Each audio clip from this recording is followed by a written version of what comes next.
I've never done that. No, you're live. You're live? Okay. Yeah, you're live. Okay. And it's recording. Mhm.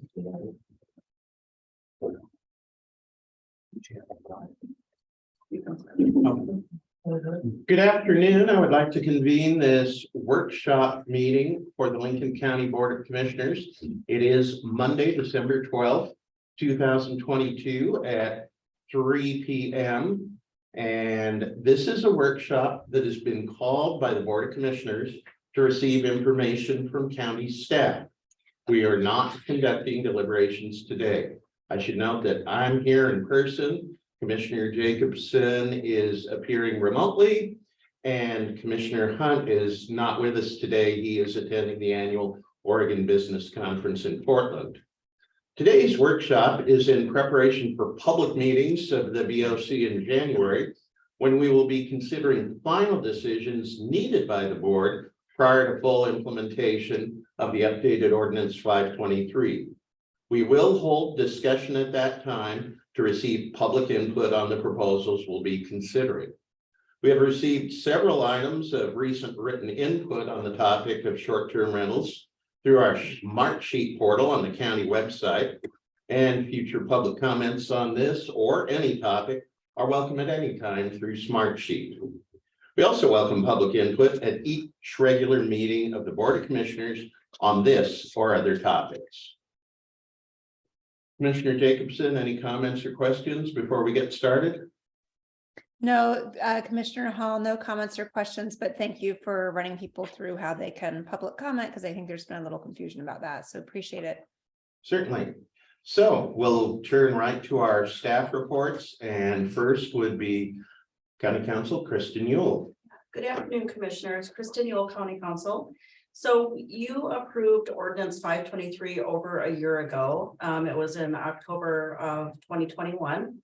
We had some litigation that kind of slowed things down in the county. However, Ordinance 523 is adopted. It's in effect.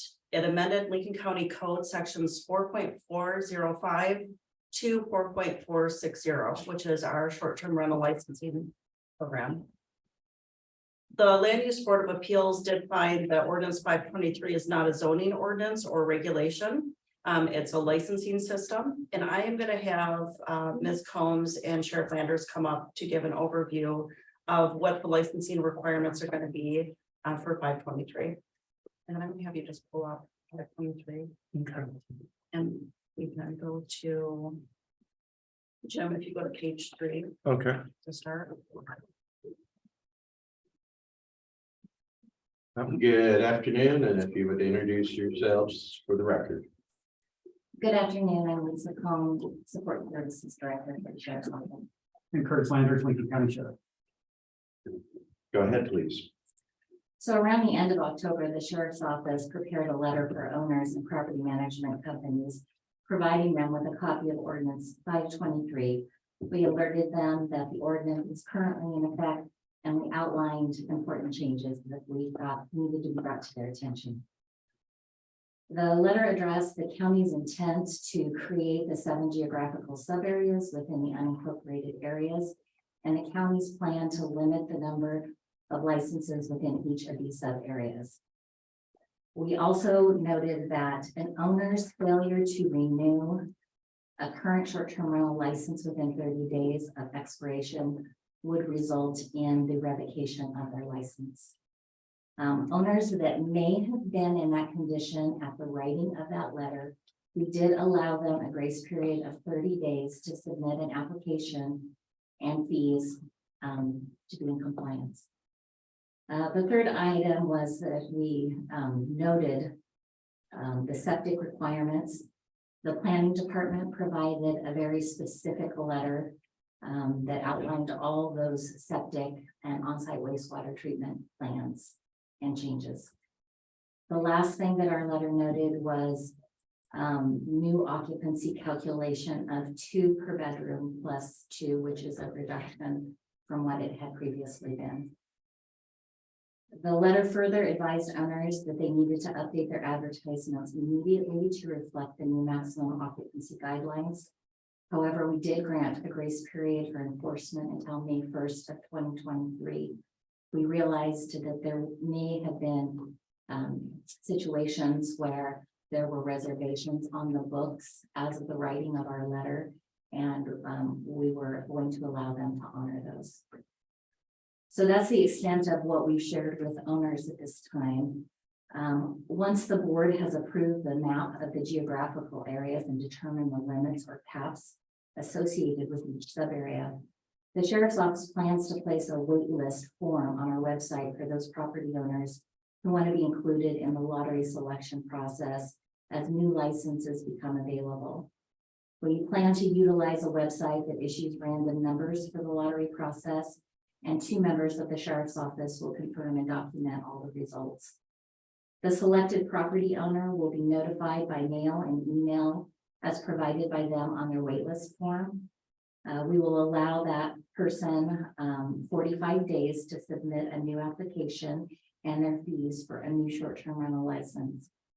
If the owner does not respond within that time, their property will be removed from the wait list and another property will be selected through the same lottery selection process. Based on current county code, attrition of current licenses will occur in the following ways. 1, sale or transfer of ownership of the property. 2 would be a lapse, non-renewal, or even a denial of a current license. And 3, revocation of a license for violations that have gone through the administrative hearings process.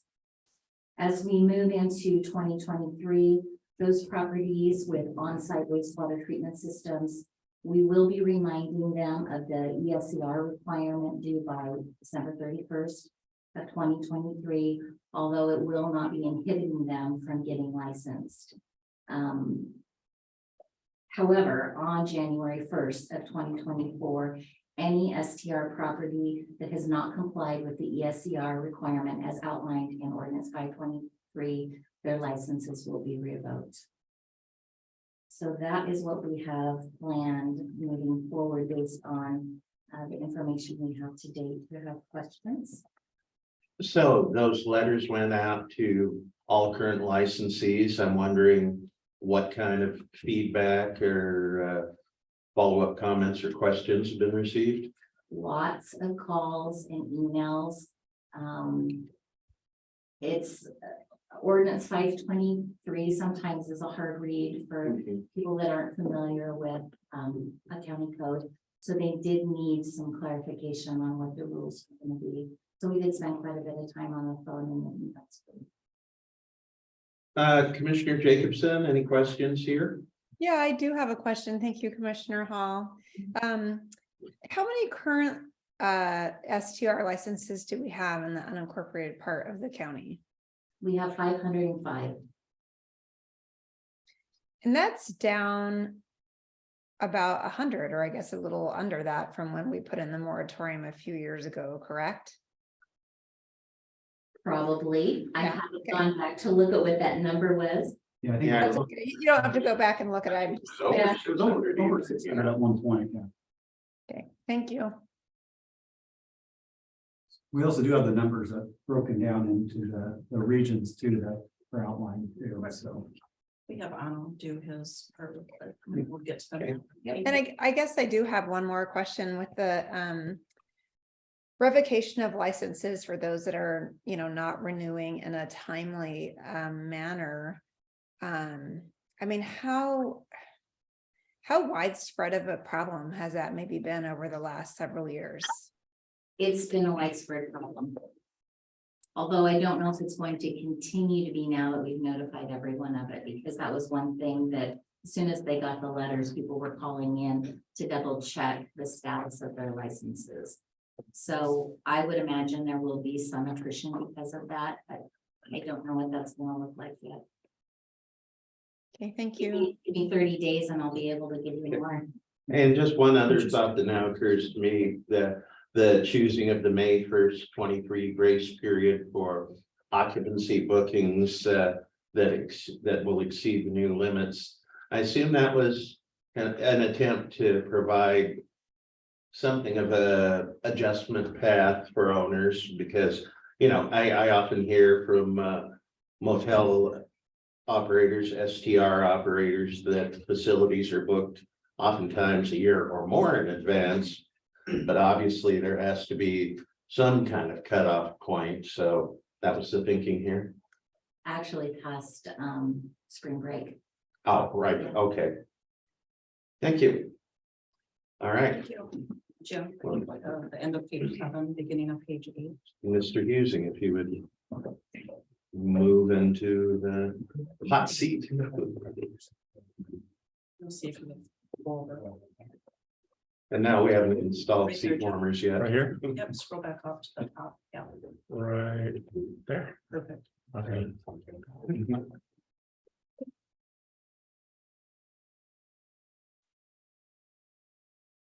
Okay, introduce yourself for the record and Thank take you. it away, please. Chair Hall, Anna Husing, Director of the Planning Department. I am substituting today for Brian Crawford, who is our environmental health specialist, who, although I've been involved in the development of this ordinance as well, though hopefully I'll be able to cover as much nuance as possible. So,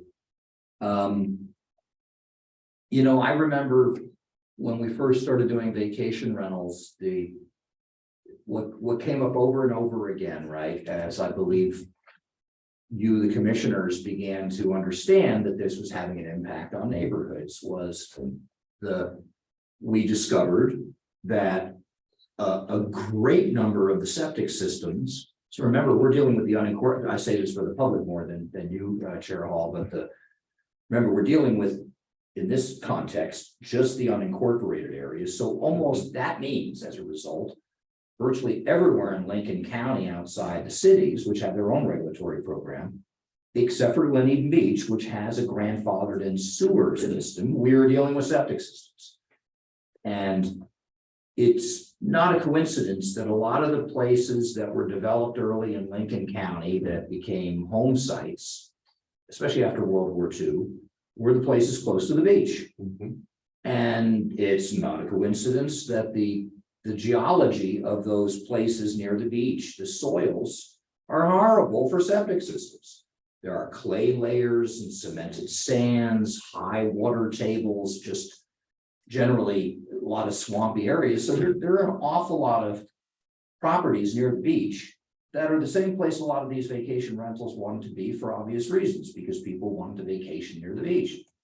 So as you recall, what one of the first manifestations of this new industry as it started happening was an unusual number of failures of septic systems. So that was one, I think, important factor that drove our involvement with the septic program in your attempts to try to establish meaningful and fair regulations for the vacation rental industry. The other factor that drove our involvement was that it became obvious that trying to keep some kind of occupancy limits on vacation rentals was because we saw in some cases people were irresponsible, and it became, you know, fraternities came over from whatever and just loaded up a place. I'm not being negative about college students. God knows I was one long enough. But the point is that we also saw that the other factor that really seemed to cause collateral impacts on neighbors, not to mention failing septic systems, was the unusual number of people that sometimes would inhabit these vacation rentals on a given night. So the other prong of this began, wait a minute, while we're talking about septic systems, just trying to understand what their capacity was, especially in light of all these failures of these septic systems. But two, septic capacity became an obvious nexus for providing some measure of control on occupancy. It's not a perfect way to do it, but it certainly tries to match up the number of people in a particular property based on the circumstances with that property. So it was because of those two prongs that we've been involved very, very intimately with the administration of the program, largely because helping out our colleagues in the sheriff's office, we were constantly fielding questions about occupancy limits that from people and even people trying to buy properties before these regulations. I mean, the number of calls that would come in for people looking to buy properties to have them vacation rentals, and especially once we started controlling and had a measure of control over septic systems and occupancy, then oh my goodness, the desire to understand what we had in our files on properties for septic systems became something that people were clamoring for.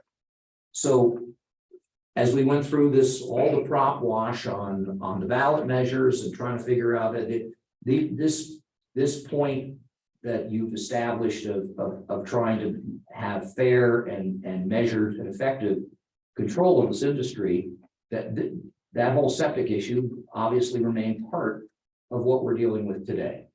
So what we're in effect doing through ordinance 523 and our involvement in terms of also putting up fees to be able to carry out some of the responsibilities that's required. We're going to be doing all of these things.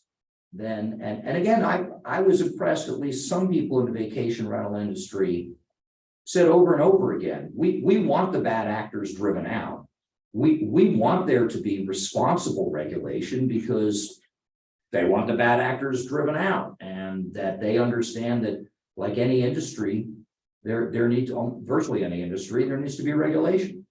So in the spirit of all that, that's why we were embedded into 523.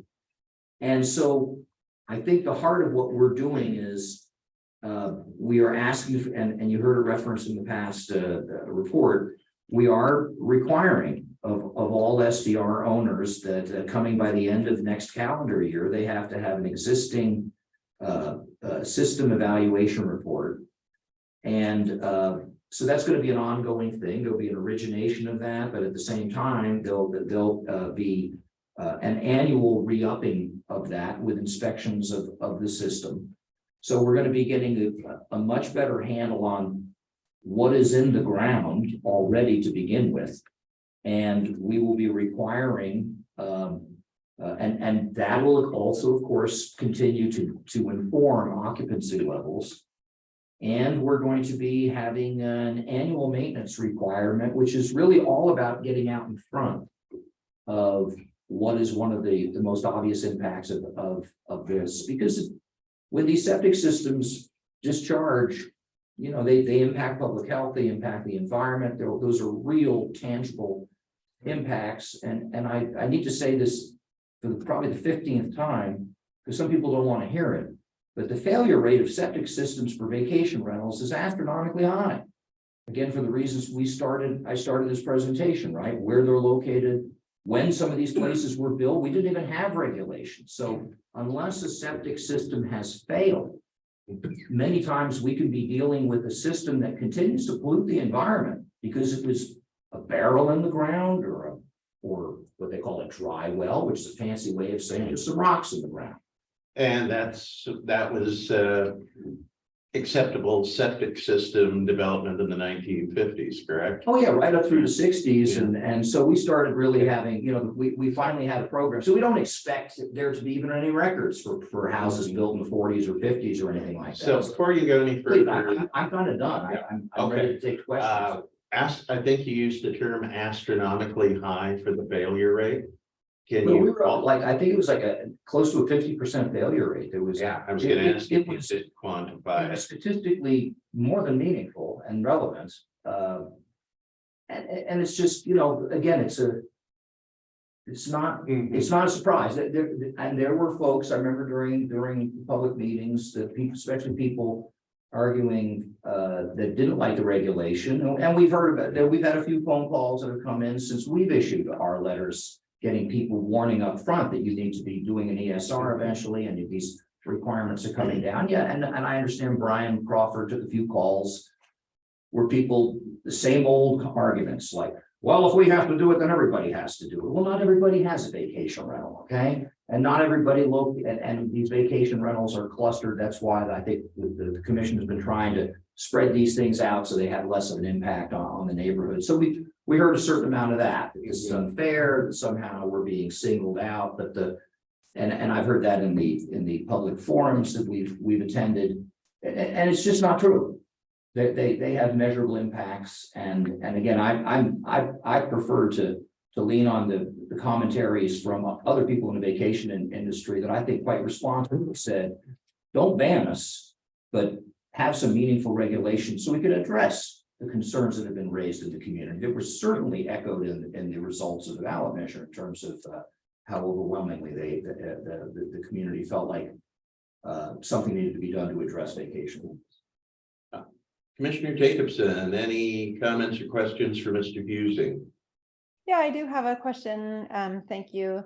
Director Husing, when you said, that there's an astronomical failure rate of septic systems, on STRs. I mean, how is that?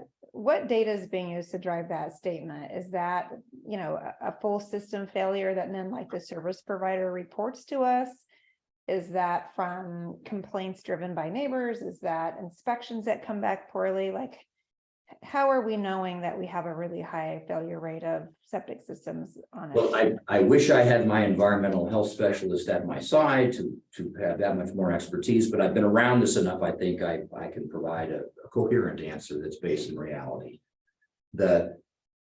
When your septic, this is what I understand, when your septic system fails in a house, there are two things that usually happen. One, sewage will start coming up. You can't use your toilet anymore. You try to flush your toilet and up comes gushing out sewage.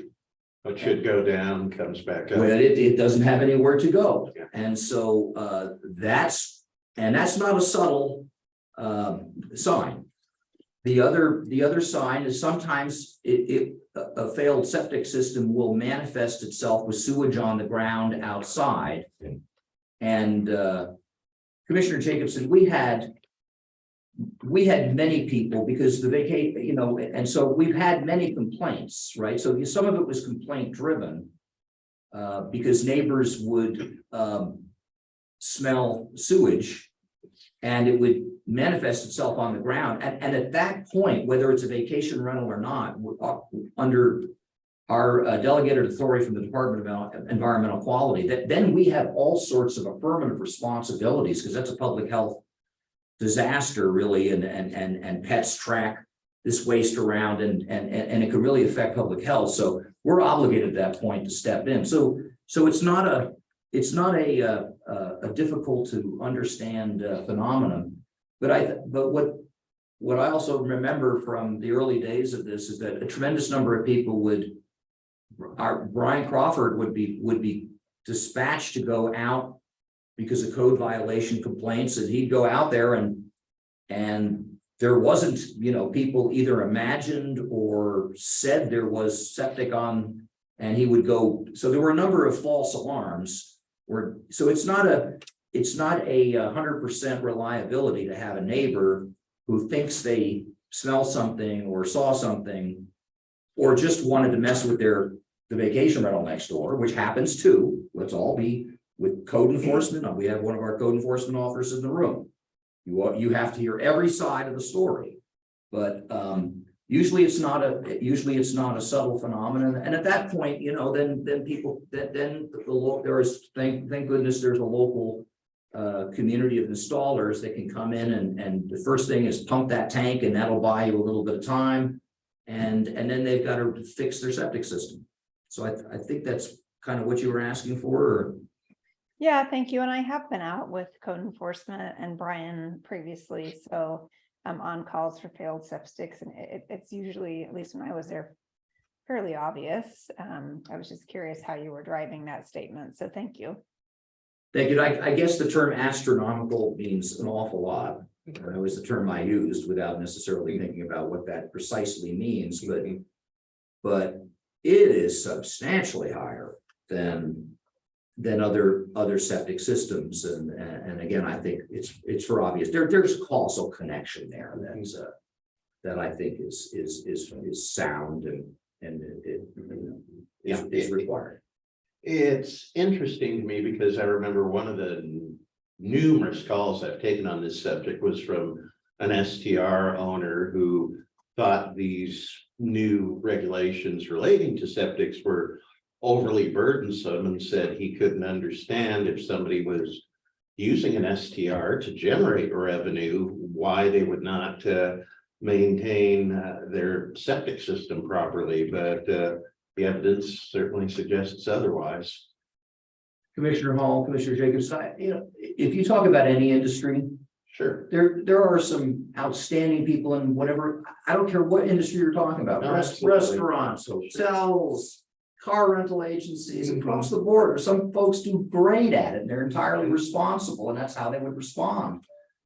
I know fishermen in this town, Commissioner Jacobs, you know this too, the good ones don't wait for things to break down. They don't want to break down on the ocean. They don't want to break down, or a vacation rental would want to have this kind of check-in with what's going on with their system so that it doesn't break down in the middle of a season, because these properties generate a lot of income.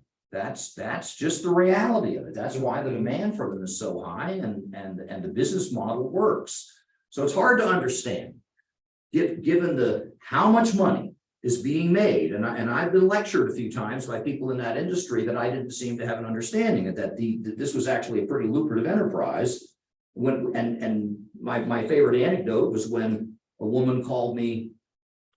She was here in Lincoln County. She lived in Seattle. She asked me if a particular property that she had just visited could be expanded from 2 bedrooms to 3 bedrooms. And I said, be careful what you wish for, because that could be a $30,000 upgrade. And she laughed at me and said, you don't understand the economics of this industry. That's a rounding error. And I gulped and said, I probably don't understand that, because I'm not part of it. But I can't understand why this is such a big deal for some people. But let's face it, right? When we attach these fees and we attach these responsibilities, some people will embrace them as exactly what we've been looking for, to make sure that they're trying to be responsible as an industry, and other people are gonna, react to that it's not fair and it cuts into my profit margin. I can't be responsible what everybody thinks about these things, but I absolutely think that this makes sense if we're gonna have this industry, and for their benefit and for everyone's benefit. Okay, thank you, Mr. Yusek. Trying to be as honest as I can about what we're experiencing out there. Thank you. Thank you. Could you go to the map? Yeah. Thank I have Ms. Combs come back up.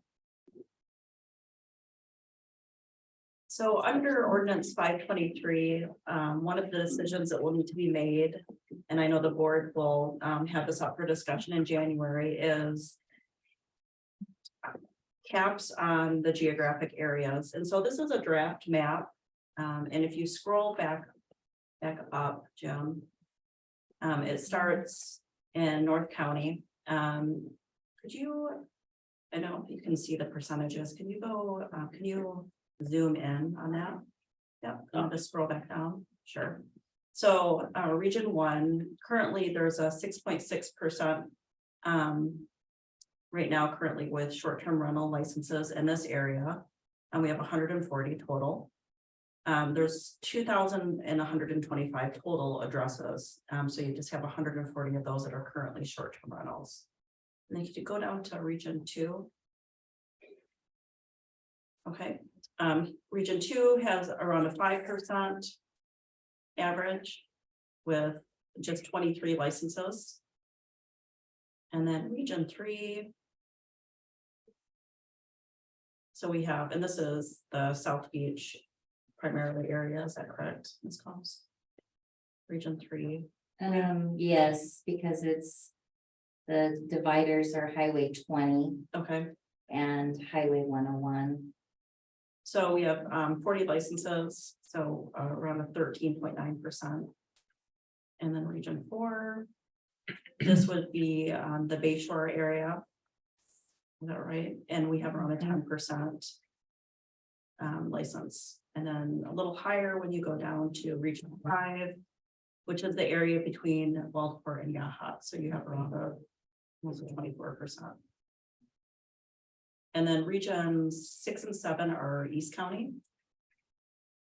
And I think we have So we're Which is- not even a 1%. And these are basically areas east of Highway 101, correct? Yeah. So both of them less than 1%. So under ordinance 523, there's 7 geographic areas. This is a draft. Mhm. The areas could be adjusted, the boundaries could be adjusted. This is what had been devised formally when you worked on 523. But what needs to be decided in January is consideration of percentages, number of licenses for the areas. And so those are thoughts for you to consider. Okay, I've got a couple of questions on that. Say we're looking at area 5. With 90 STRs currently, and that constitutes what 23.6% of the total housing stock. Would you advise we look more at setting a target for percentage of STRs? Because there could, we probably will see construction of new housing units in this and every zone. So rather than just a hard numerical cap, look at a percentage cap, That's an or we option. could do the numerical Or cap, you I could do suppose. a cap on just total license, yeah, so that's an option. So we did have, I think, over 600, and we have gone down to now just around 500 licenses. So we have had some attrition. Yeah, and we really don't have the data, I don't think, to know, is this going to be an ongoing trend? Certainly, COVID had some significant impacts on the rental market and the housing market that probably are still continuing to ripple. So commissioners, I would propose that we bring this back. And if you have more questions, that's fine, but the first meeting would be Wednesday, I believe it's January 11th. Would be the first meeting that we would bring this back for discussion.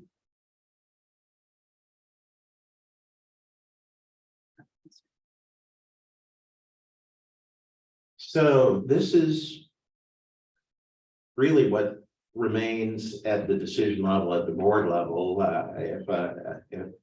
want to make sure I've got this correct. First, do we want to keep the boundaries of these 7 areas as they are or not? And whether, where we want to set the caps in each of the 7 areas. That's correct. Okay, Commissioner Jacobson, I want to allow you to weigh in. Yeah, I do have a question, and I'm gonna, as I'm talking here, bring up my version of the map here so I can look at it. So, so region 7, that is all the way from east of 101 all the way down through the east part of, or excuse me, east of, sorry, let me try this again.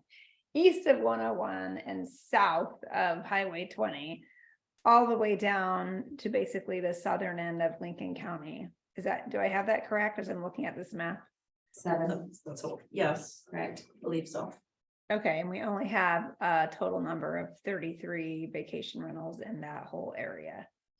Right, and the total number of properties it's 4,500. Okay, all right, I just wanted to make sure I understood that. I mean, it's very obvious from looking at the map that we have certain, maybe more desirable places than others in terms of STR. So that's all the questions I had, just making sure I understood that. Thanks.